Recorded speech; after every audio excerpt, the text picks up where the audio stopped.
ایک بات جو ابھی ہمایوں محمد صاحب نے کی اور جو فیکٹرز بتا رہے تھے کہ 4 فیکٹر جو ایگزسٹ کرتے ہیں، اس میں کل کے شو میں بھی ہم بات کر رہے تھے، اس میں ایک فیکٹر ہوتا ہے محرومی کا. اس میں ایک فیکٹر ہوتا ہے کہ ہر طرح کی محرومی ہے اس میں، وہ پولیٹیکل بھی ہو سکتی ہے، وہ فائنینشیل بھی ہے. کیا یہ بھی ایک امپورٹنٹ رول پلے کرتی ہے if people take up arms against the state? And is it justified to take up arms against the state if you are encountering hunger, if you are encountering poverty? جی بسم اللہ الرحمن الرحیم. Thank you جی. بڑا اہم issue ہے جس پہ آج ہم بات کر رہے ہیں، دہشت گردی. اور آپ یہ دیکھیں کہ ہم پاکستان میں حالت جنگ میں ہیں، اور اگر آپ بلوچستان کے حالات دیکھیں آج کل اور ان دنوں میں جس قدر ہم نے معصوم خون جو بہا ہے اس سرزمین پر، اور اسی طریقے سے کے جو حالات ہیں، تو میں سمجھتی ہوں کہ آپ نے جس طرح کہا کہ اگر اگینسٹ ہنگر یا پاورٹی اگر آپ نے اسلحے کے زور پہ یا اسلحہ اٹھانا ہے اور آپ نے احتجاج کرنا ہے، بالکل ہرگز نہیں. اور میں یہاں پر یہ بھی کہوں گی کہ جو اسلحے کے زور پر یہ کارروائیاں کر رہے ہیں اور جو بھی عناصر اس میں انوالو ہیں، ان کے ساتھ تو قطعی طور پر ہماری اسٹیٹ کو کوئی بھی نرمی برتنے کی ضرورت نہیں ہے. لیکن ہم نے اس پہ یہ بھی دیکھنا ہے کہ روٹ کازز کیا ہیں. اگر میں بلوچستان کی یہاں پر آپ سے بات کروں یا کسی بھی سرزمین کی بات کروں جہاں پر بہت ساری اس قسم کی کارروائیاں ہوتی ہیں، تو آپ کے دو بہت اہم ایشوز ہوتے ہیں جہاں پر جنگیں ہوتی ہیں، آپ کے ریسورسز پہ یا آپ کے حقوق نہ ملیں. آپ بلوچستان کو دیکھیں، ہم کب تک رونا روئیں گے، ہم کب تک یہ پروگرامز کرتے رہیں گے جب تک ہم روٹ کازز پہ کام نہیں کریں گے. ہمارے یہ پروگرامز، ہماری یہ احتجاج کسی کام کے نہیں ہیں. تو روٹ کازز پہ کام کرنے کی ضرورت ہے. اب میں تھوڑا سا آپ کو بلوچستان کا پہلے بتا دوں کہ بلوچستان میں دیکھیں، ہمارا اگر غربت، بے روزگاری، یہ مسائل حل ہو جائیں، 80% آپ کی یہ دہشت گردی ختم ہو جائے گی. آپ کے جو سسٹم سے مایوس نوجوان ہیں وہ پہاڑوں پر جا رہے ہیں، وہ اسلحہ اٹھا رہے ہیں. اور میں یہاں آپ کو یہ بتاؤں کہ خطرناک حد تک یہ جو کل عدم تنظیمیں ہیں، ان کے جو جیالے میں کہوں گی اور ان کو جو چاہنے والے لوگ ہیں، وہ اب تقریباً ہر فیملیز میں موجود ہیں. آپ کو میں یہاں بھی بتاؤں علی کہ کہیں اگر کسی فیملی میں لیویز میں اگر ایک بھائی ہے تو ایک بھائی BLA کا کارکن ہے. تو یہ خطرناک حد تک، اور یہ کون لوگ ہیں؟ یہ جتنے بھی کل عدم تنظیمیں ہیں، یہ جتنے بھی احتجاج کر رہے ہیں، ان کے نمبرز دن بدن کیوں بڑھ رہے ہیں؟ کیونکہ ہم روٹ کازز پہ کام نہیں کر رہے، ہم وہ کازز نہیں دیکھ رہے جس کی وجہ سے یہ مضبوط ہو رہے ہیں. دشمن تو بیٹھے ہیں پاکستان کو غیر مستحکم کرنے کے لیے، اور ان کی سازشیں کب کامیاب ہوتی ہیں؟ جب ہمارے اندرونی میٹرز اس قسم کا شکار ہوتے ہیں. تو یہ ہوش کے ناخن تمام پولیٹیکل جماعتیں، آپ دیکھ لیں کتنا عرصہ ہو گیا، میں بڑے مؤدبانہ طریقے سے اور احتراماً کہتی ہوں، پیپلز پارٹی کتنے عرصے آتی رہی حکومت میں، آپ کی PMLN آتی رہی، ہم PTI کو دیکھتے رہے، کتنے بڑے بڑے لیڈرز آئے. ان کو ایک پلیٹ فارم پر اکٹھا ہونا پڑے گا، کیونکہ پاکستان ہے تو ہم سب کی پالیٹکس ہے، ہم سب ہیں.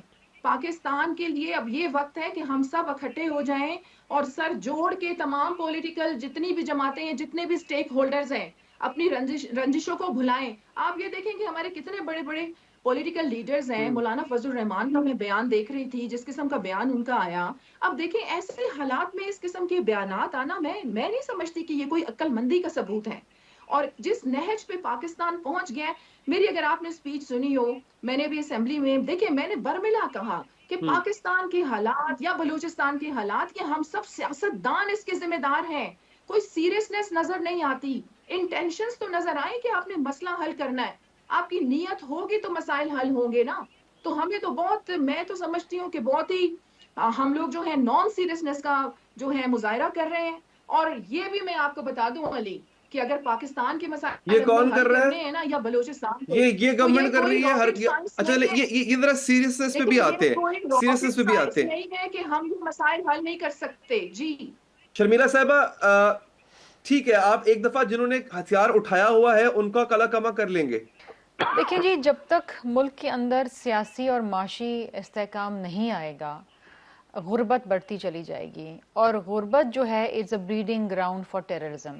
یہ جو غریب لوگ ہوتے ہیں، جو غربت کے مارے ہوتے ہیں، جو تکلیف میں ہوتے ہیں، ان کو پھر یہ جو دہشت گرد ہیں یہ ریکروٹ کرتے ہیں. ایک وقفہ لیتے ہیں، وقفے کے بعد حاضر ہوتے ہیں ناظرین. بریک کے بعد حاضر ہیں اختیار والی صاحب. میں آپ سے بھی یہی بات ہو رہی تھی شرمیلا صاحبہ سے, بلکہ اب چونکہ آج اپوزیشن جماعتیں بھی بیٹھی ہیں, آج حکومت بھی بیٹھی ہے, تو جو بات ہو رہی تھی کہ ڈیسائسو ایکشن لیں اور سب مل کے لیں, وہ کیسے پاسبل ہے سر؟ سب سے پہلے اس بات کو کیسے انشور کریں کہ یہ دوبارہ نہیں ہوگا, اگر آج حکومت پہ تھینک یو اگر ویری حکومت مچ. قابو پا بھی لیتی ہے تو؟ Thank you very much. بہت شکریہ شکریہ علی. دیکھیں سب سے پہلی بات جی یہ ہے کہ شروعات ہم وہیں سے کریں گے جس طرح ہم نے ماضی میں کیا تھا. جب اے پی ایس کا واقعہ ہوا تھا اس کے بعد تمام پارٹیاں جو تھی وہ انہوں نے اپنے تمام باہمی اختلافات کو ایک سائڈ پر رکھ کر تمام سٹیک ہولڈر بیٹھ گئے تھے. Security forces, army, air force, کیا تو سب بیٹھ گئے تھے, اور ایون کہ بیوروکریسی نے اس میں اپنا حصہ ڈالا تھا, اور سب نے مل کر پھر ایک جنگ لڑی, آپریشن ضرب عضب, آپریشن رد الفساد, اور اس کے بعد پھر امن قائم ہوا. امن پھر کیسے سیبوٹیج ہوا؟ میں ابھی دیکھ رہا تھا, آپ میرے بھائی میرے فاضل دوست اس سے بات کر رہے تھے, سینیٹر صاحب سے. دیکھیں اس میں یہ بات اس کی نہیں ہے کہ مطلب ایک دوسرے کو نیچے دکھانے کی بات ہے, لیکن غلطیاں ہوئی ہیں اور غلطی سے سیکھنا چاہیے. 2021 میں پی ٹی آئی نے, تحریک انصاف نے, ان کی حکومت نے باقاعدہ طور پر ٹیررزم کو سوات کے رستے, جنوبی وزیرستان میں کاشغر کے رستے, انہوں نے 5000 فیملیز کو دوبارہ آباد کاری کے لیے بلایا کہ یہاں آ جائے, گھر لے لیں.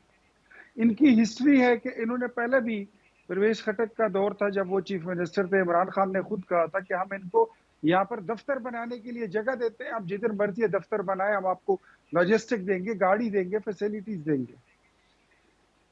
اس میں کچھ لوگ اور بھی شامل ہیں, اور اس کی وجہ سے ہی ہمارا یہ جو جس کی بہت بڑی کاسٹ ہماری سیکیورٹی فورسز نے, اسپیشلی خیبر پختونخوا کی عوام نے, پولیس نے, جو فرنٹ لائن کے وہ نشانہ بنے, تو انہوں نے بڑی قربانیاں دی تھی, اور اس کو ود اسپر آف دا مومنٹ یوں ضائع کر دیا گیا. حالانکہ پتہ ان کو اس وقت بھی چل گیا تھا جب ان کے اپنے sitting chief minister Mahmood Khan سے 50 کروڑ روپے تاوان وصول کیا گیا تھا, سٹنگ چیف منسٹر سے. اور میں نے یہ بات اسمبلی میں اٹھائی تھی, میں نے کوشچن کیے تھے, وہ مجھے جواب نہیں دے سکے, وہ اٹھ کر اپنی سیٹ سے چلے گئے کہ انہوں نے 50 کروڑ روپے تاوان دیا تھا. آج یہ چیز جو ہمارے ملک میں دوبارہ آ گئی ہے, میں مانتا ہوں جس سے غلطی ہو جائے اپنی غلطی تسلیم کر لینی چاہیے, لیکن آج اس دور میں اگر دوبارہ بھی جعفر ایکسپریس کا واقعہ ہوتا ہے تو میں آج دیکھتا ہوں کہ پی ٹی آئی کے وہ اکاؤنٹ جو وہ پروپیگنڈا کرتے تھے کہ گولی کیوں چلائی, قیدی نمبر 800 چور, رہا کرو, فلا کرو, یہ فارم 47 کی حکومت, کوئی 19-20 ہزار اکاؤنٹس ایسے ہیں جو آج بھی جعفر ایکسپریس کے واقعے پر انڈیا کی بولی بول رہے تھے, جو ریاست کے ساتھ کھڑے دکھائی نہیں دیے, جو ان نوجوانوں کے ساتھ, ان جوانوں کے ساتھ جو وہاں پر آپریشن کر رہے تھے ان کے ساتھ کھڑے نہیں ہوئے, بلکہ وہ کچھ اور ہی سوالات کر رہے تھے. وہ فارم 47 کی گردان کرتے رہے,